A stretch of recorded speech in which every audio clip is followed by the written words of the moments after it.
Hi y'all, Liz here again today. Today we are in Communication Week and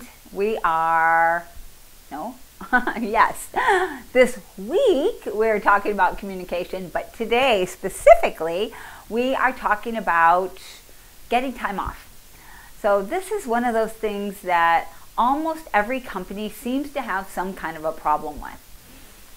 All right, I don't know how you guys go about getting time off in your company.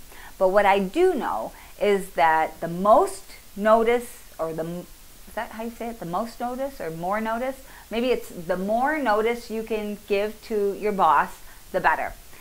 If you're asking for time off with only 1 day notice, chances aren't good that they're going to be able to give it to you because we have a schedule. You know that.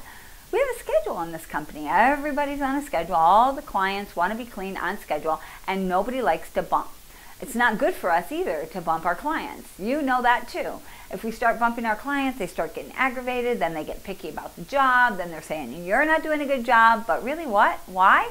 Just because we had to move them 1 day. They might be irritated enough to complain about our cleaning 3 times in a row just because they were irritated by that one bump of the schedule. So we try really hard not to bump the client's schedule. So what does that mean for you? That means that if you want time off, we need to get the information in advance, or your boss needs to get the information in advance. Well, some of you are probably thinking, well, what does that matter? They still have to move the client around one way or the other, whether it's a day in advance or 2 weeks in advance. Well, I'm going to tell you, there's a really, really big difference between being told, listen, we have to move you because so-and-so wants to have the day off, or, hi, Mrs. Smith, do you mind if we move you for your next cleaning in 2 weeks to another day? If it doesn't work, no problem, we can move somebody else, but if you could help us out, we'd really appreciate it. That's an easy call to make. Well, first, it's an easy call for your scheduling person to make, easy to call and ask versus having to call and tell them. And the second thing is, when the client gets that conversation or that call, they feel like they want to take it off. They want to help you out. They want to move that cleaning. So they're not irritated. So now when you come, they're actually feeling better about having you over at the house, having you cleaning.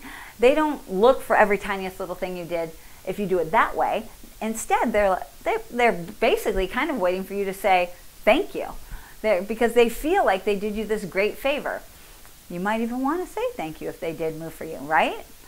So thanks, Mrs. Smith. I so appreciate you moving your day so that I could go to the dentist with my daughter.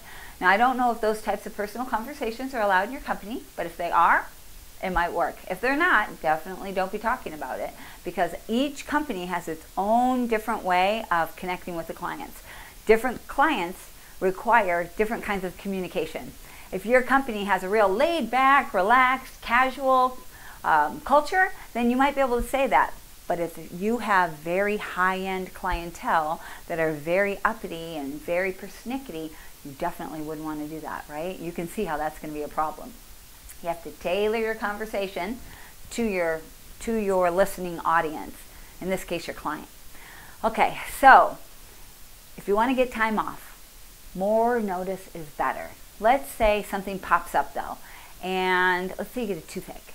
And you're dealing with the toothache, you're dealing with the toothache, you're dealing with the toothache, but now, oh, you can't stand it anymore. You made an appointment, it's like a month away, but you're not going to make it. You can't handle it. You can barely even concentrate when you're at work. You can't sleep at night because the pain is so bad. Then what do? Ask for the time off. Remember how when we asked Mrs. Smith if we could move, if she wanted to help us then, right? And she didn't look down on us? She was happy, right? Same thing with your boss or your scheduling person. Ask.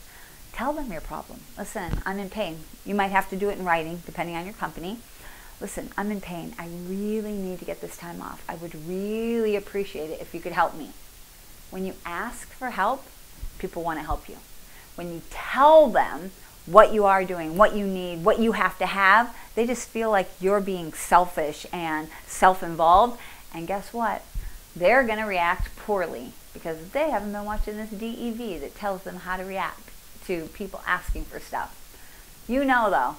So ask politely if you have to ask in a short amount of time. And if you have more time, if it's possible, try to get more time so that when you ask, it'll be easy to get the time off.